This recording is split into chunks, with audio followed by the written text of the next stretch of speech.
So everybody want to know how I keep whipping up everything so fast while being a CEO and a full-time. Right. Like, it really doesn't matter because I'm going to edit it anyway. But, like, just seeing it in these moments, you know what I mean, it'd be messing me up. But continue with what you were expounding on with the Tulsa, what is it, Tulsa King? Yeah, Tulsa King. Okay. So, yeah, so basically, he was basically telling us, like, yo, jobs teach you, just like school, just teach you how to be on time, essentially. He was like, because you can't start any business and not be on time for stuff. Time is valuable. Time is important. When people say time is money, that's bullshit. That's bullshit. No, your time is more valuable than money because you would much rather have time than the money. A rich man will kill you for your time and your health every day of the week. Yeah. They will pay for time.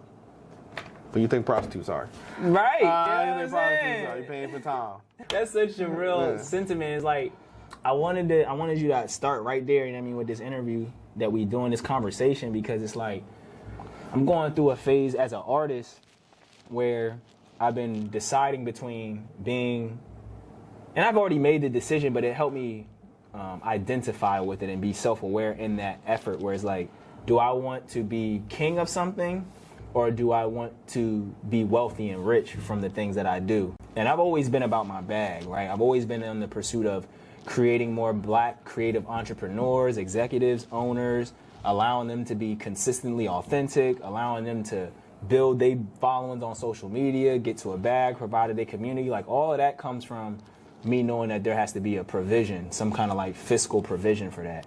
And then so inherently I already be knowing and feeling and anointing my kingdom and my royalty. Like, I come from good parents, they work hard. I understand like what they sacrificed and built for me to have, and then it's important for me to continue to build on that. So I'm not ever really seeking out that level of validation, you know what I mean?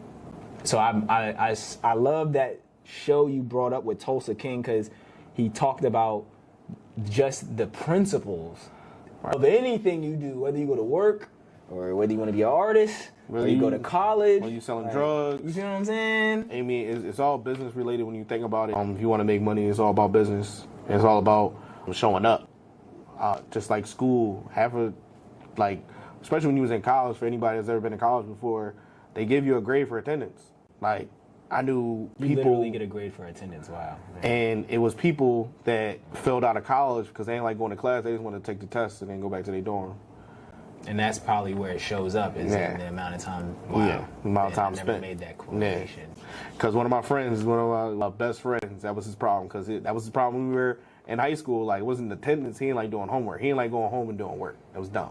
He's like, I know it. I understand it. Let's take the test. Let me pass the test. But they'll give you zeros for not completing shit. Yep. Yeah. Yep. Even though the homework was more so just the practice. So you won't give me a 0 for practice, essentially. You know, some AI stuff. Practice? Yeah, that's the first thing I thought of. And it's like, I used to go through that a lot. I was bad with homework because I was being a young man after school, right? Like, doing young men things. So it's like, I wasn't trying to stop my 2-4 hours of what I had after school to be playing. You know what I mean? You know, that's like, you want to live and practice living and being a young adult. So that was my problem, at least, with it. And my academically is like what you mentioned with your friend. I was already pretty sharp. Like, I wasn't like falling behind on like being acclimating the information. It was more so what you just mentioned. I would accumulate a lot of incomplete assignments because I would pick and choose what was important for me to do. And that's, I think, goes back into the king conversation, is like, you can't get paid like that. Nah. You know what I'm saying? That's not good for business. Like, when you want to pick and choose when you want to apply yourself, that's where you start missing your bread at. Because you have to be aware. People's biggest things when they're probably, and that's why autistic people, especially before people really got knowledge on it, were not digested, not digested as well as they should have been, because one of the main things autistic people don't do is look you in the eye. And that's how you know somebody's talking to you. A lot of times you look them in the face, right? And that's what you learn especially when you're a man. You're a kid too. Yeah, you better be looking somebody in the face, when you're talking to them. But, see, that doesn't mean that they're not listening. It's just that it's so many neural synapses going off in their head. They're paying attention to so many different things. That's what I was just saying about the camera. I'm like, I'm all the way into the content of YouTube when I see that. Like, my mind is Like, so it's like, yeah, I can totally vouch, and I can acknowledge that that's real as fuck. So you have that situation of people not, oh my God, you're not paying attention. Like, I used to be a preschool teacher, and we had a couple autistic kids, and they ranged in scale. Right. So we had the spectrum. So some kids were highly functioning. So that's the kids that they might be fidgeting or looking around, but they can function in the world for the most part. Yeah. Like, they don't need actual assistance. And then you have people on the other side, the way end of that, where you need assistance 24/7. Meaning that you probably be living with your parents for forever, or some type of doctor, nurse. But a lot of the kids we had were high functioning, or like kind of in the in between. Yeah. So, but they were kids. It was a preschool, so. They already need assistance anyway, right? So one girl, she had to have a special pillow because, I don't know if people know, autistic kids, sensory perception is different. Okay. So I didn't know that. At least I'm not familiar. So that pillow had a specific feel to it. So, but it calmed her. Okay. Because of the feel, because you feel something different. Kind of like when you get high and things taste different. And then he was like, I taste all the, like, I had Girl Scout cookies, but I've never had Girl Scout cookies like that before. You like, just chose the right thing, It was different. Like, I was like, this is the best thing I've ever tasted. Like, Girl Scout cookies are the only cookies that don't require any, like, milk or any added, like, you just can eat those. They're just delicious. All of them are delicious. Right. Unless you're, like, allergic to nuts or something. But then you have the other side of it where they, of course, don't look you eye to eye. They don't like physical touch at all. One kid, he was in my class. He would just be looking around, essentially. But his thing was he would dart in the hallway because he liked when I went to go get him. Like, it was he went to the same cubby every time when the cubby's in the hallway. And then it would be funny because he memorized all the kids' names in the classroom. Yeah. But he'd come in, be taking his jacket off, and just be reading. And he'd just be saying, you could hear him, it's like Jackson, Johnson, and he knew every kid's first and last name. Man. So by himself, so he had his own one-on-one teacher for about like an hour or two a day, and he was great. Like, by himself, amazing. Like, what's that? Oh, it's a triangle. That's a rhombus. Like, he was way more advanced than a lot of the kids. But in groups, because that's the other part about autism people don't know, is the auditory sensory situation where they hear sounds like a lot louder than people. So that's why you'll see certain kids with headphones on in crowds. Same thing with people with anxiety. Like, you don't like it. He don't like trust me, like, that's what I'm saying. As I'm listening, I'm so intrigued by this because I'm like, wow, this is resonating a lot with me. And a lot. I've never been like, I've never been clinically diagnosed with any of that stuff. So I'm like, I actually don't really go to the doctor enough either. So it's interesting. Black men don't. Yeah, I was about to say, it's like we don't in general. I probably need to like be more aware of that, and that's why it's so intriguing. Because like you said, whether it's just I can clearly navigate in society, so I'm not going to put myself in someone else's shoes, but like there be moments where I can recognize how certain things don't align with the group. So this actually is a good segue into what I would like to talk to you about. But before we get to that, right, let's introduce who you are. I know we've had interviews before, but you know how this works. Like, sometimes this might be somebody first time seeing. All right, so I am Twanny 2 times. I am a comedian and content creator. I'm from Philly, and nice to meet y'all. You feel me? So it's like the point of we're going to start from the beginning, and we're going to get to where we want to go. We got about we got 59 minutes, so we got enough time to cover this, right? So it's like, I want to start with our creative journey, because we were talking a little bit before this, and we uncovered, like, we pretty much got into the game of taking these things seriously around the same time. So like when I came to Philly in 2017, I had a couple rhymes written. My best friend was a producer, and I had just beaten 2 felony possession and intents to distribute charges, also while being attacked by an assailant who tried to shoot me in my house while I was attempting to sell narcotics in my community. So I had a lot going on before I got here. Right. And so when I got here, it was a whole reset for me. Right? Sound like a BET movie. Bro. We talked about it before this. The documentary gonna be crazy. Right, like when we get where we going, people gonna look back at this and be like, wow. I know you wondering how I got here. Yeah. So it's like, where does your journey start? And, you know what I mean, expound on that, and then I'll connect it with my next question. Right. So basically, my journey started out of, I was a writer of poetry first. Yeah, I said it in that way, so it's a little weird. But yeah, I was a writer of poetry first. And I just started writing on Facebook. I was literally posting every day. Like, I had about probably like 30 poems just like on Facebook. This is when Facebook was more popular than like Instagram. Right. So people were still kind of paying attention to Facebook. And I was just writing these long poems. Like, I just found J. Cole. So I'm like, oh man, this is my life. I was in college. Like, it was like College dropout. Right? Yeah, I was just like, oh my God, this is like inspiration. Like, I just listened to his, you know, his mixtape.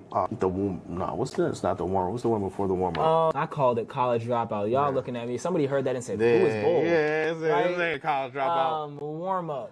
And then like he had like a trilogy for it. It was like the warm up, and then I didn't make the tryouts one, and I don't remember what the titles were. Story. Yeah, it was, but I was listening to that, and I was just like, oh man, and I was like, it was my life. So rap though, right? I was writing every day. I even was letting my parents read it because my mom was like, "What are you on the computer for? Is you watching porn? I'm not watching porn." Like what you want, right now, but most of the time I was there for, I was actually just writing stuff out. And I would be writing stuff on like everything. I even do it now. Like more, I got a phone now that kind of does it, but I was writing stuff on like cardboard, back of napkins, like that little paper for your straws. I was writing jokes on, well, not jokes, but poetry at the time for that. And my mom was like, "Yeah, you should get this." My dad was handedly surprised. He did not see this coming at all. Mom had kind of saw it before, so she was like, "Man, you should, try to get it published and stuff like that." My dad was like, I gave him I recited a poem in front of him. He was like, "Nigga, all right, yeah. That's good." So I kind of categorized myself actually more so of like a wordsmith than anything, because it's like I just like I like that one better. Yeah. But I started doing that a couple years after high school, but a year after same year as high school. I had no direction. In my mind, I was going to the league. I was going to go to college. I was going to walk on somebody's football team or whatever. Didn't happen. Went to CCP. And I kind of, was a turn of events. Yeah, it was. Super turn of events. Everybody was upset. Yeah. Ended up going to CCP, and I was, all right, cool, I'm going to become a teacher. And I'm a pretty good teacher, but I'm better at poetry and comedy. Right. And I wanted it a little bit more than teaching. So then 6 years ago, probably 7 years ago now, to the day, I think I did one poetry show. I went to a poetry show thinking I was going to do poetry. And then I was just like, I should do comedy. Like, because everybody in the room was doing poetry. All right. So I was wondering, like, can I do comedy? So literally for a year, I just wrote jokes for a whole year. Wow. So didn't recite it to anybody. It's like an artist that just like, you record music and, you hear Wayne got like 2,000 songs, 200,000 songs. Like, God damn. Like, it was weird. But that's basically was me. And then first time I hit a stage was Voices in Power.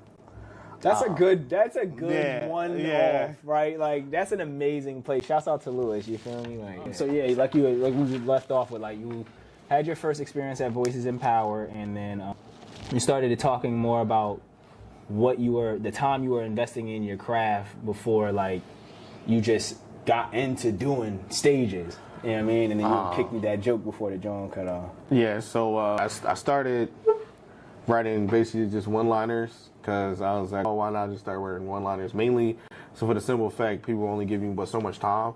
So one-liner was what's the difference between one knee and two knees?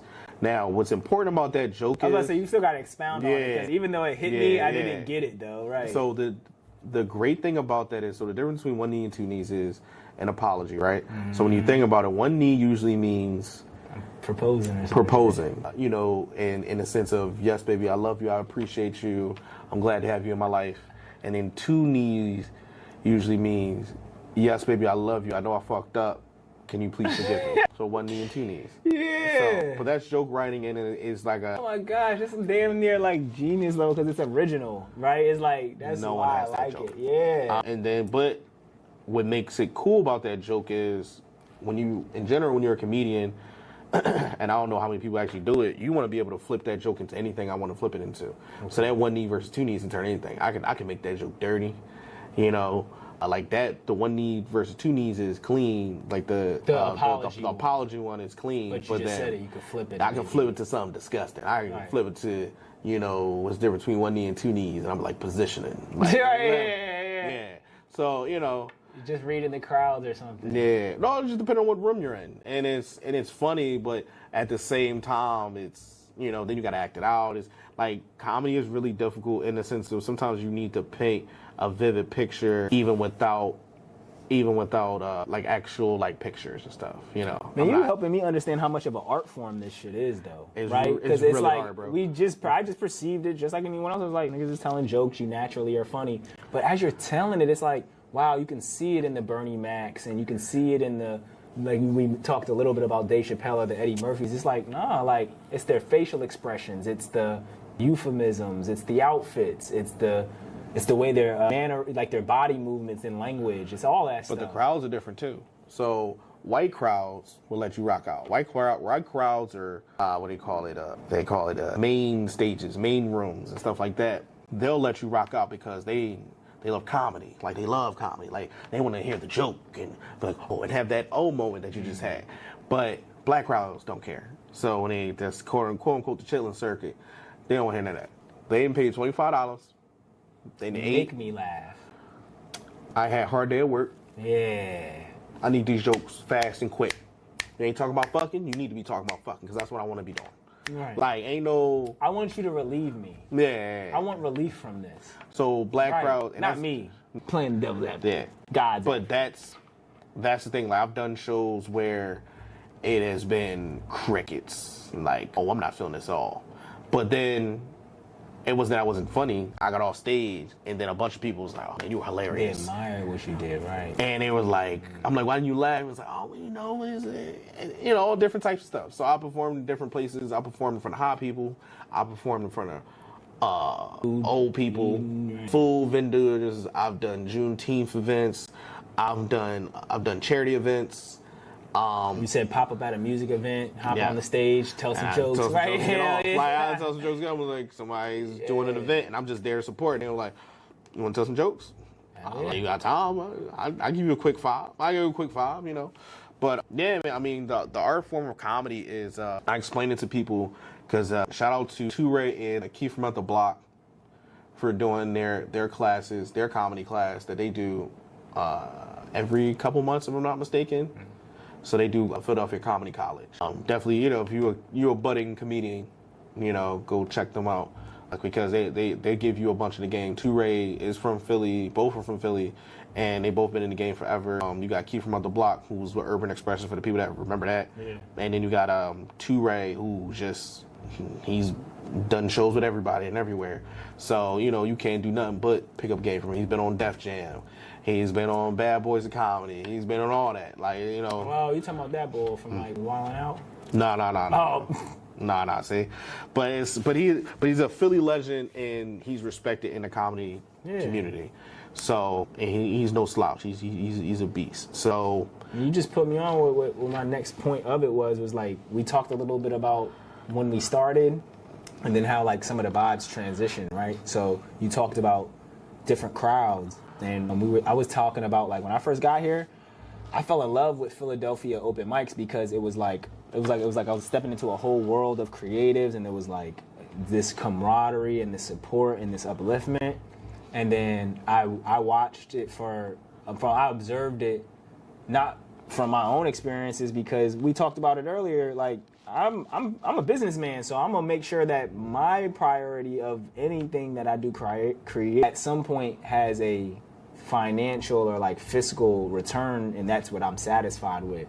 But then I would recognize, like, people are looking for what you just mentioned, which is, people's having a good experience, or like that their work has actually impacted someone. And I'd be noticing for myself. I'm like prefacing the hell out of this because I don't want to upset nobody, but to keep it a bean and keep it real, the event's kind of starting to feel like turned down, right? It's like they're not having that same level of like, yeah, you didn't have to laugh, but you just said it. When you did that one thing, the first time it felt like people were engaged, they appreciated what you did? Like, what do you think is the difference from then and now? That first time you did voices, like you said, it wasn't even a comedy strictly event. Right. And then now we getting on stages, and it's like, didn't you come here to laugh? Like, what's going on? So, voices used to do all different types of artists, essentially dancers.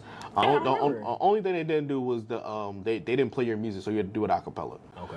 But yeah, and obviously At that point, that's poetry. But then the branding of it made sense for them, which I understand why they switched totally to poetry. It makes, like you said, physical sense. Like, it's a poetry show. People want to hear poetry. That's what people came for, essentially. Now, the laughter is usually free. I performed here at Rec before when they did their open mic a couple times, and I rocked. Like, and the person who went before me was a singer, and that person got 2 standing ovations. Word. Yes. Yeah. When they got off the stage, and then they was like, and they gave him another round of applause. I had to follow that. I was telling jokes. Ain't no music. And then the way Bull brought me up was weird. He said Twanny 2 times. He's a comedian. He better be funny. Like, I remember you told me this story before. It was the wildest. I had to, and I killed. I was up there for like, I don't know, 10 to 12 minutes, and I killed. But you gotta snatch the energy. You gotta snatch the energy back, and that's the best thing about comedy, is you have creating. I'm sorry, to get back to your point of the events. So the events when I started, I feel like everything was new. A lot of things were just starting. Voices of Power wasn't in that long. Rec was kind of just starting to bubble. You said we talked about Global Village prior. Global Village was really just like a very harmonious just event. Everybody just had their little blankets outside, and it'd just be hundreds and hundreds of black people. It was a vibe. It was a vibe, and everybody just like. But I'm saying, like, it was so exciting. Like, you're excited me just remembering it. And those were our concerts. That's what people didn't understand. Now we worried about like doing concerts and doing events, because now these brands are starting to come out and reach for our best. So it's different now. You started to trigger. I talk about this on my platform. You got me going. Continue. And you're starting to reach for our best. And you know, you want to be on a bigger platform. You're dope. You put a lot of work into what you do. So, of course, you want to be appreciated with that. And, you know, money helps. So, you get to do your art form and get paid for it. That's the best thing. So, yeah, I'm going to go out. I'm not going to do your event, but I'm going to do that event. I'm going to do 2 other events. But then it's a situation of when we were all starting out.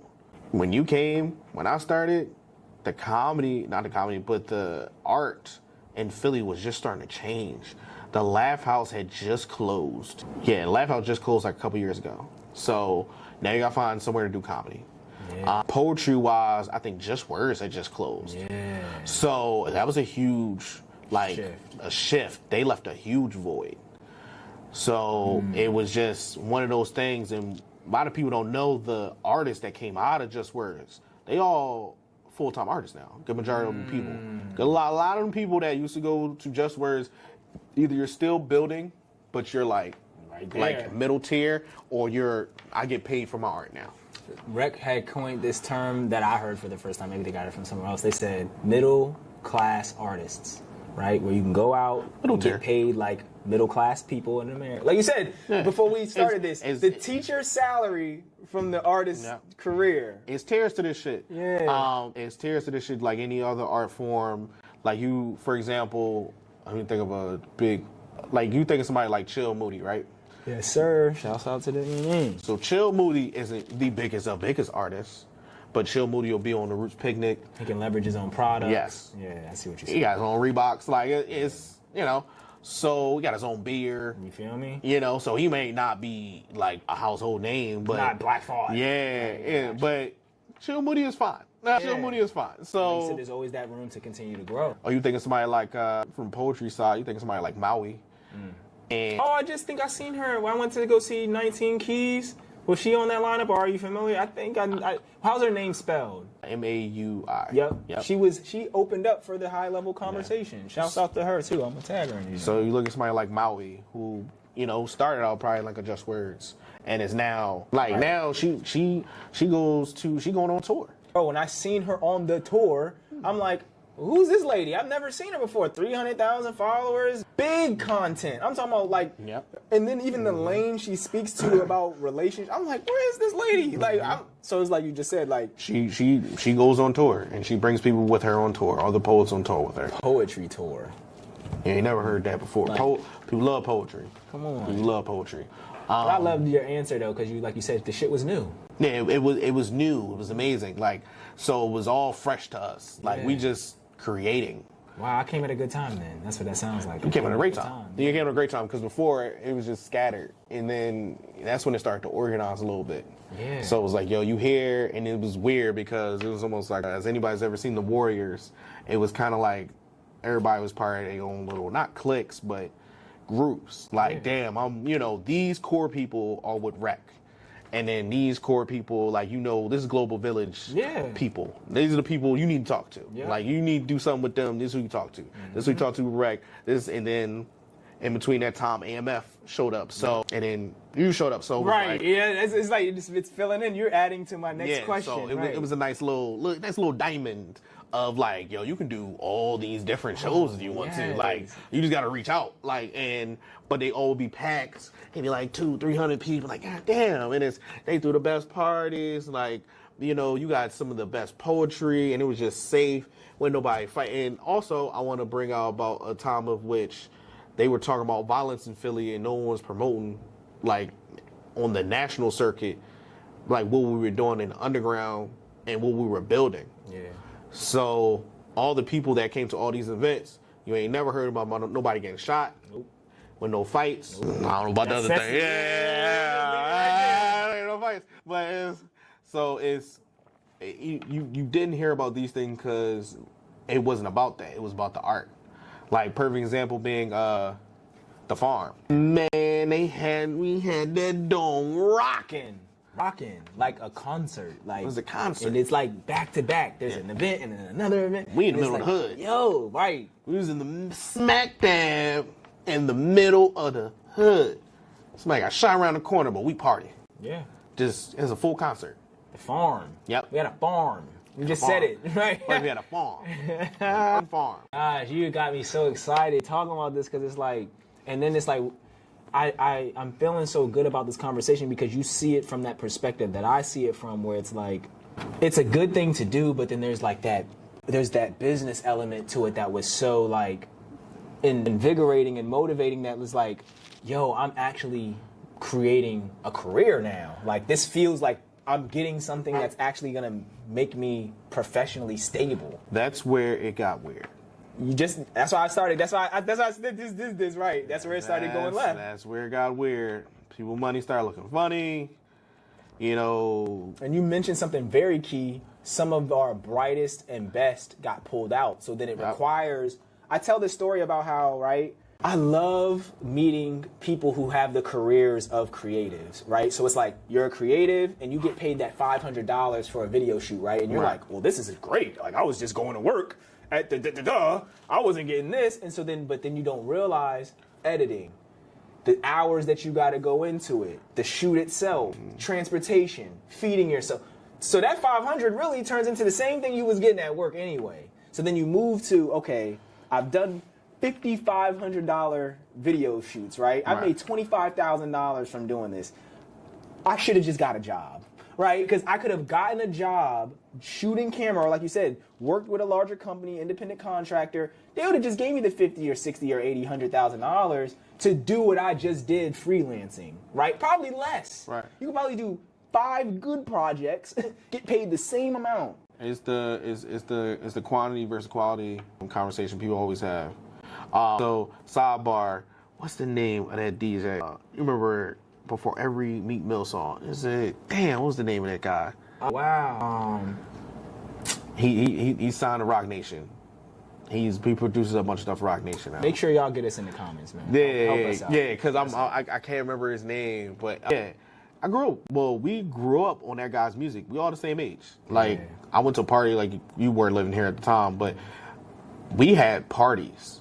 Like, when I was in Philly, like $20 parties. Like, we had at clubs. So we would go pay, and the dude that was producing all these different little party groups music was one guy.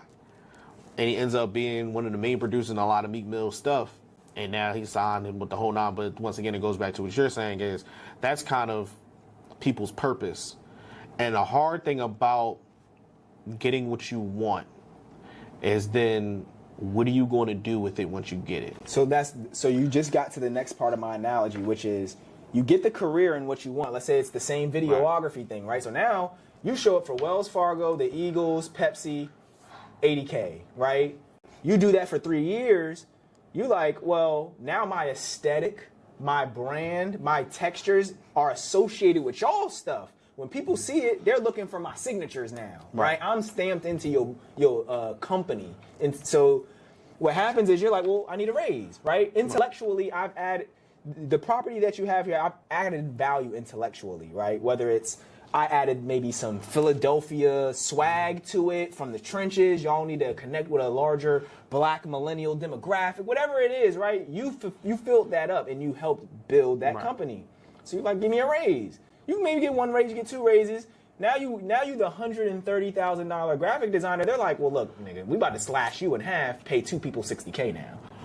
We about to turn the clock back. Right. Because there's somebody who knows everything you know and is willing to do it for less. So then you go from the mindset of like, I'm the best in this company to like, okay, now that I have a proven method, I do this for Wells. I did Wells Fargo's banks cards, graphics, and pamphlets. You have all this fire resume now. Now it's like you got to go out in the world and charge your own. You got to create your own brand. You got to be the 6-7 figure brand specialist, graphic designer, consultant. Like you got to go kill food now. And sometimes what happens is you said it prior, and then I'm gonna let you expound on what you mentioned in terms of how it weirded out the space. Where it's like when you leave that job, you're a bum again, right? You did all this astounding work, but trying to get somebody to pay you $5K to do something that no one's aware of how this works. You're in a space where it's like, well, I don't have $1 million company to be like. In your mind, you're like, well, if you give me $5K, I'm gonna help you raise $100,000 because of the strategy behind what we do with these logos and this branding, right? This is what I did at this company, but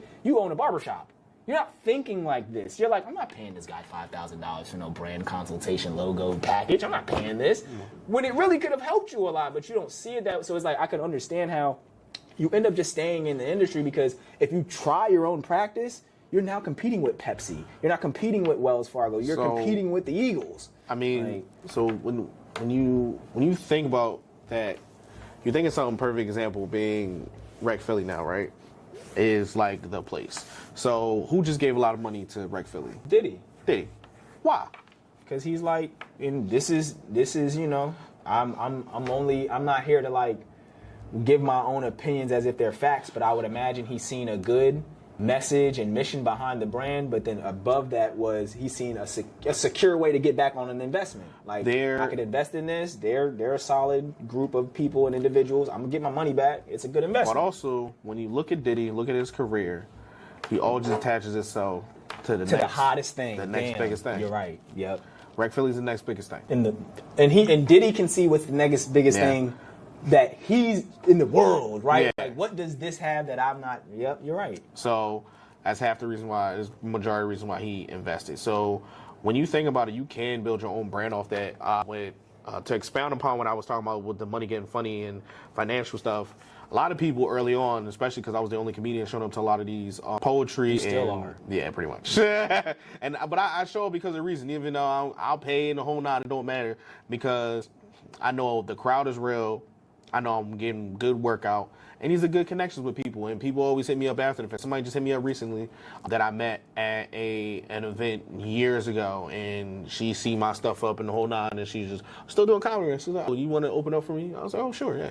Yeah, I'm not a comedian. I'm interviewing you. You know what I'm saying? You built this relationship off of not being at a comedy event. Yeah. So even right now, the reason why I'm even at Flex Space is because of TJ and Diego. So that's because I seen your business mind. I knew you tell jokes, but I knew it's just what I just said about the industry professional. I knew you weren't just bringing jokes. Yeah. You're bringing commitment. You're bringing a system. You're bringing experience. You're bringing the fact that you were willing to commit to a showcase.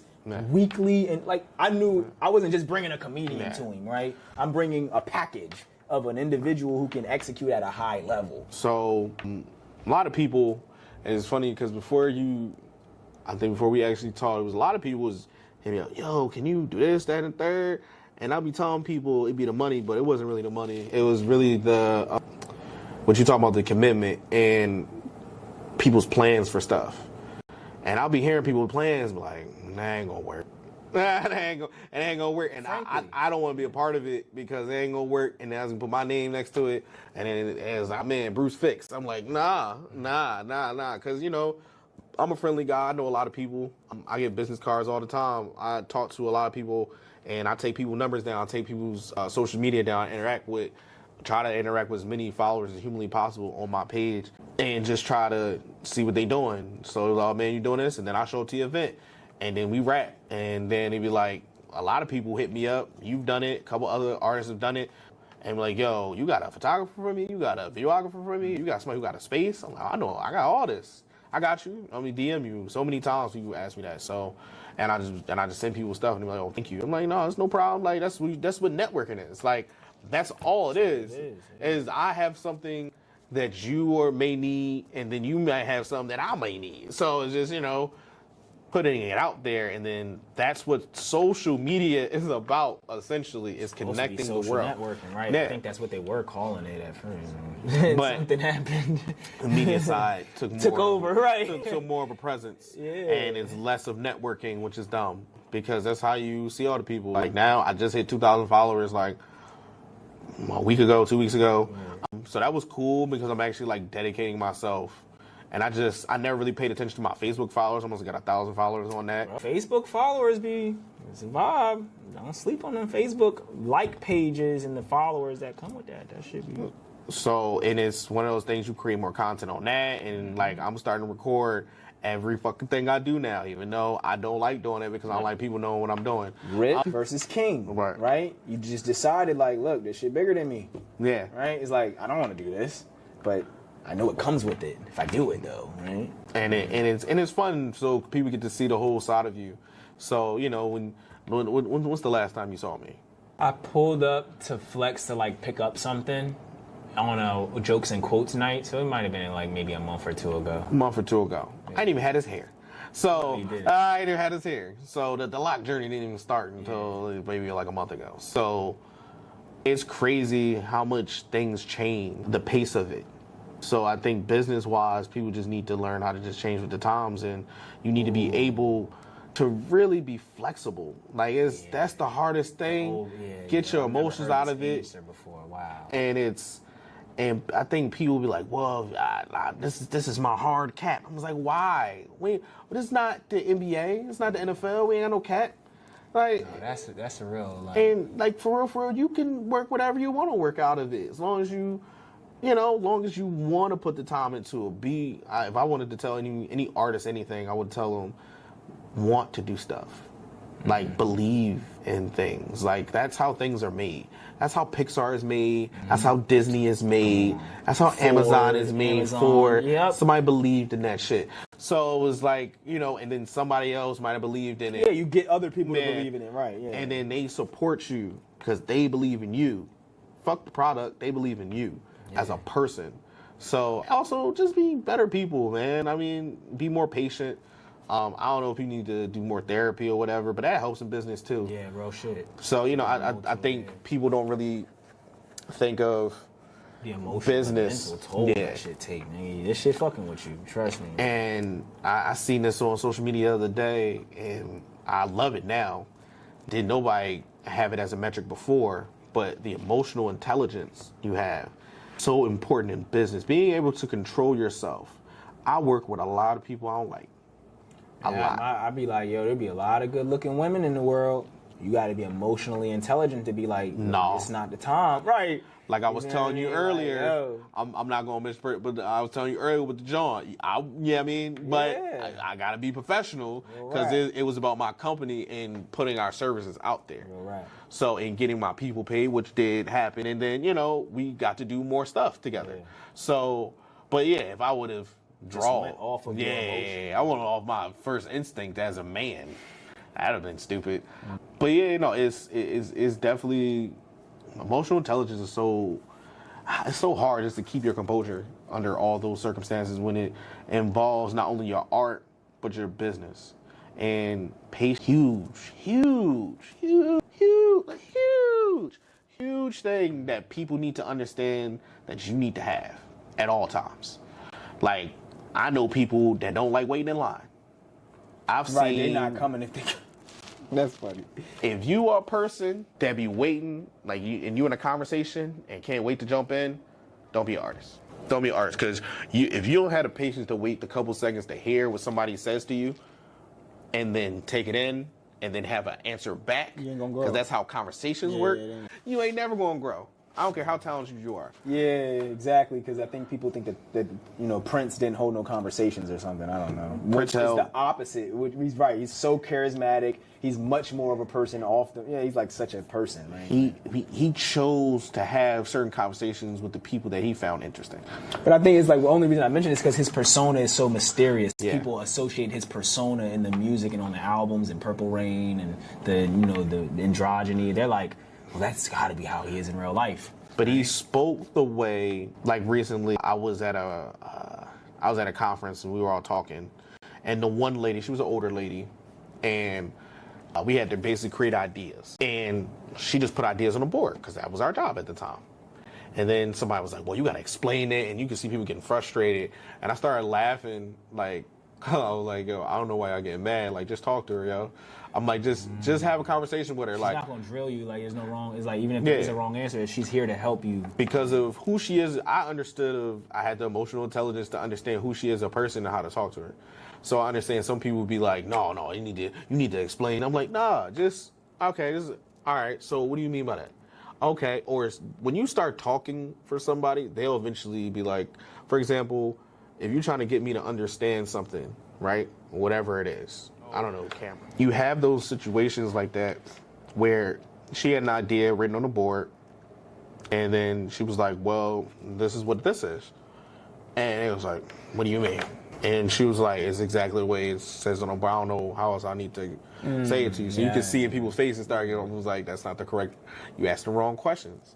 What you need to be asking her is, you need to go deeper of asking how it is. So it was like, oh, so is this what you mean?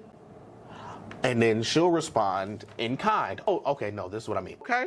And then you go ahead off your just regular common sense from that point and then just expound upon it. She's like, yeah, there you go. Because me and her but her initial response to everything seemed aggressive, but that's just the way she talks. Yeah. And that's the way a lot of people talk. A lot of people talk, like, for example, getting back to Prince talks very directly. Yeah. So it wasn't no loss in translation when he talked to you. But some people took it as him being mean. And it was like, no, that's just the way he talks. Yep. So, but the people that got along with Prince the most were the people that understood. Just accepted his, Yeah, just accepted his tone. People, I don't like your tone. Who cares? Out of all the things you love about me, that's what you gonna throw the whole baby out with is my tone. This is the tone. You like my hair, my clothes, my art, my vibe, my phone, my everything else. It's the tone. But the tone, because I'm not saying it in a calm and chill. You can just like that. No one talks like that This for the isn't most me part. trying to be condescending. I'm genuinely trying to offer y'all some advice. Like, let that shit go. Like when he would ask artists, for example, when he would ask artists, "Do you own your masters?" Oh, scoffed. Right. I'm so offended. Right. And he'd be like, "No." He was like, "Talk to me when you own your masters." Right.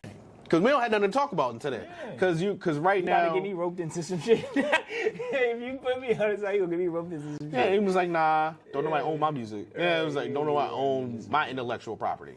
So, and that goes, once again, that goes into business of now that more people want to talk to you, more people want to give you game. Like, everything stems from just a simple exchange of words that people just do not possess. But I think, and I want to actually chime in on what you said is like, everybody just not going to get there. And that's what I'm starting to realize is what makes us exceptional and what's going to, everything that we talked about today, like even being able to, connect with the past, highlight others, effectively communicate, acknowledge, just all of this, what we just did today, that's what I'm taking from this conversation. That's why I actually do these is because you just said it, like, I don't bring people in here who I'm going to argue with. Or even if I am going to argue with you, it's because I know what I'm willing to let go of is maybe some of my own personal values. It's not even a discussion. It's a debate between two people. Argument is, I'm just trying to win. That's why I said it like that. It's like, I'm not trying to win. So you're right. It's not an argument. It's just a discussion, and we figuring some shit out. But it's like, I like having a conversation because it gives me the opportunity. I'm asking questions I'm not sure about. I'm bringing up topics that I'm looking into. So when I can bring somebody in whose opinion and experiences and crafts I value, that's why I choose who I choose to talk to, because I'm like, I know you got something in your experience and something that can shine some light on what I'm doing. And so, and then plus, we both doing a lot that I know the world, when they hear it, they can be like, wow, okay, now I've just got 10 downloads, right? From a comedic standpoint, from a business standpoint, from a male perspective, from a Philadelphia, like there's so much in there now because we just came together for an hour. Right, and had, you said it, just words. We're really just talking. I don't have no scripts. There's no preface. Like, I just warm up with a little bit of just talking with the guests, and then I move from there. So I like ending these segments with, like, you know how Instagram and social media is set up with the short form content, like 3 of these and 5 those. And so it's like, you got to feed the algorithm. Yeah, you got to feed the algorithms, right? So I'll start off, like, the top 3 places today that I would say, because we're talking about the past of Philly, right? But like right now, I feel like the top 3 places you can go if you want to start doing your creative stuff is obviously Newports and News. But I'll put Newports and News as a safe third because of what I offer is a digital platform. And that might require, like you said, you being willing to change, learn some new things, as well as we'll just leave it with those things primarily versus what I'll say is like the second place you could go is flex space, right? Because it's what you just described. It's new. It has the ethics and principles that are aligned with what I'm doing. I'm partnered with them as well. But then it's like they actually have a facility that you can, if you need that physical experience to like actually see it, touch it, smell it, taste it, that's where you can go. They got everything you need, essentially. You know what I mean? And then number 1, you know what I mean? We in rec, right? Like I would say, you said it, rec is the epicenter. It is the most like vibrant. It's like it's like just growing so good. Like if you want to be in a space that's like taking off, you go to rec. It's the prototype for independent artists. Yeah. And what your open mic or what your small media platform can look like. You feel me? So if you need to see it in real time, you go to rec. So it's like those are 3 places for me. Like what are you know, you could offer 3 places or 3 things, or, you know, I don't want to like limit you to 3. Go off, like do less, 2, say 2, whatever you want to do, but like creative spaces I've been to, because a lot of them has actually closed. So many. We used to have way more, and it's just not anymore. You just said it over that 6-year period. Yeah, it's like it's not, a lot of the places not even a thing anymore, yo. So it's Soul Fed, but that's more, you know, if you want to do events and stuff like that, but they're always a vibe, and it's always a real cool, safe place to do your art. Like you said, Flex Space, Rec Philly, Newports and News. I'm speaking from a comedy perspective, the Comedy John, which is a Black-owned, is right over top of the Saint on every Monday. Okay. But it's a Black-owned comedy platform. Word. I'm trying to think of another one. That's really it. That you can rely on, that are consistent, that are there, and like you said, 6 years of time, you can, like. Yeah, I don't really have no problem with that's still standing. It used to be more, it used to be way more. Unfortunately, it's not. That's consistent. That's on that level of consistency and what you would want from a place that, as an artist, that you feel as though you can grow. And this isn't no shade to anything else. It's just like I wanted to mention the consistency factor because it's like, I've been learning this new practice where it's like creatives don't like being put in a box, but everything that's sold in the world, it's put in a box, right? You buy pizzas in a box, you buy an iPhone in a box, you buy shoes in a box, because people have to perceive the value and be clear on it, right? I don't want to open a box and not know what I'm getting. I want to open it, and every time I open it, it's what I paid for, right? You open up a Big Mac, It's lettuce, Big Mac, cheese. It's like that's packaging, and it's important for people to consume things. And so that's like, it's not to. There's probably some more creative places you could go. There's some more exciting things you could do. Yeah. But it's like, can that person provide you that experience consistently whenever you need it and want it? No, and then that makes it where it's not a business. It's more of like an experience. I mean, that's kind of the purpose of, like, anybody's ever entered into a competition. You have to fill out boxes, lines in which describe you as an artist. So your name, what type of artistry you do. Well, if it's that type of artistry, then what type of, like, for example, I'm a comedian. So my name will be Twanny 2 times. I'm from Philly. I do comedy. When they ask what type of comedy, stand up. It's not just stand up. Like it's beyond that. It'll be like, do you do clean? Is it like eclectic? They have like different categories for it. Yeah, for it's not just stand up. Yeah, it's like there's races. To this. So because some people are standstill comedians, is more eclectic. Some people are like Jerry Simon, dirty. Some people a little bit more raunchy. But it's always some people a little bit more playful. Like, it's always some people bring out props. Right. A lot of their comedians that sing. It's hilarious. They bring out a guitar. They're multi-talented. Oh, I know what you're talking about. Yeah. So they'll bust out guitars and drums. And just as a side note, you remember that guy on HBO who had the puppets and the guitar? And he did the impersonations too. Yeah, he was crazy. He still makes a lot of money. He did the guitar, he had the puppet, and then did the act. Oh my gosh, he used to be fire. So, and it's a thing, but they bring all that. Those are categories, and they make that because it's not only for you, it's for people. So when they write your bio, that's what your bio includes. A lot of times, it provides your name, what type of comedy you do, where you've done comedy at, places that people know of that you've done comedy at. Now, why does that matter? Because people like the consistency and knowing where it is. So if you did, I don't know, 3 minutes on Netflix, I'm putting that shit down on my fucking, that's on your resume now. So if you was on, like, for example, I was on Philly's Funniest. I didn't win, but I was on the stage. So I put Helium Comedy Club. I put Helium Comedy Club on my resume. Like, if I had a small part in a movie and it was like a Tubi movie, I'm putting it on there because it's credits. Yeah. So people want to see what you've done and can go back and see, oh, okay, you wearing that. Like, oh, that's insane. Like not a lot of people know Michael Blackson was in Lean On Me. He was one of them kids I never noticed him. Somebody, I don't know how somebody spotted it, but they put it online and like he's actually in the crowd. Yeah, so he was an extra. Yeah. Young Michael Blackson. Like high school. Not even a comedian yet, right? So it's crazy. Like those boxes, like you say, they help you, not only help you, but help the consumers digest who you are as a person in a very small sample size. Yeah. And then they get to see it in a larger form when you get on stage. Right. If you just said it, did he meet up to it? Now, if he met up to it, I'm sold. Right.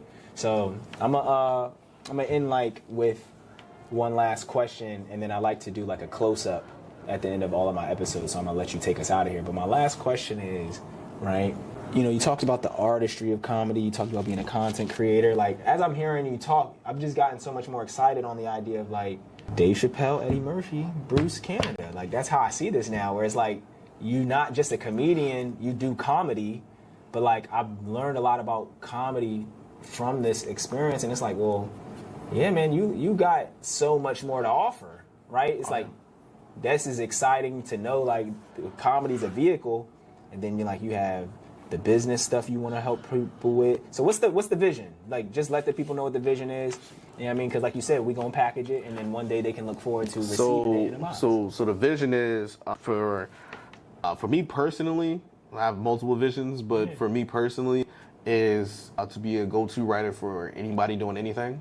If you need a writer for an award show, if you need a writer for a wedding, if you need a writer for, say I'm sorry, or, any of that. Comedy. So you do wedding vows? I do wedding vows too. Right. I'm like, just give me 3 words to expound on about your wife, and I will give that to you. Right. And I do reversal too when you need something, because some people not good with words, so I'll help you with that. But yeah, poetry, I don't know, graduation speeches, I'll write it for you. But beyond that, I want to direct. I want to write my own movies. I want to produce. But even beyond that, I want to show other people how to do it. I want to help other people do it. I want to be a teacher while I'm already kind of teaching sometimes. But I want to, teach people these things. I want to expound. I want to stay in my community. Like, I love where I live right now. Like, a lot of people say, oh, man. But I don't want to move. When you think about your previous artists, premier artists, they could have moved. Like, you don't think Langston Hughes couldn't have moved to Jersey? Yeah. Like, no, he chose to stay in Harlem. Like, that was a personal choice he made. Like, he was Langston Hughes. He's gonna be right. The fact that you just associated that though, like, he's gonna be Langston Hughes wherever he goes. He just decided to live in Harlem. He wanted to live in Harlem, and it's not like people didn't know where Langston Hughes lived, and he had to worry about it. So I wanna be that person and then stay in my neighborhood and be popular, and people know who I am, and still just such and such. Because you know what, city council people live in your neighborhood. And you know who they are. And what you do, you just wave. You don't try to break in their house. You don't try to steal nothing they have. Those are elected officials. Those are the people you see every day. So those are people that affect your lives. So if I'm the one to affect your life, I should be able to be there. Why not? Okay. Like this, I'm not happy you just broke it down like that. So I'm not gonna, that almost helped. That almost excited me again. Yeah. So I'm gonna lock you in for their close up, and we're gonna get out of here, guys. All right. Hi everybody. Thank you, TJ, for the interview. As always, man, you dope. We always have the best conversation. I want to put myself out there 22 times, comedian / wordsmith. And I don't have anything that I can really talk about right now that's going to be coming up. But there are some things in the works.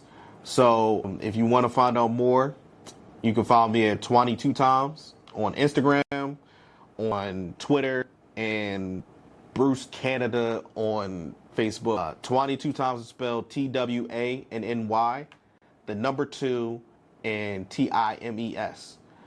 And it's, same way on Twitter. So, you want to follow me, you can follow me, and you can find out more of what I'm doing. Thank y'all.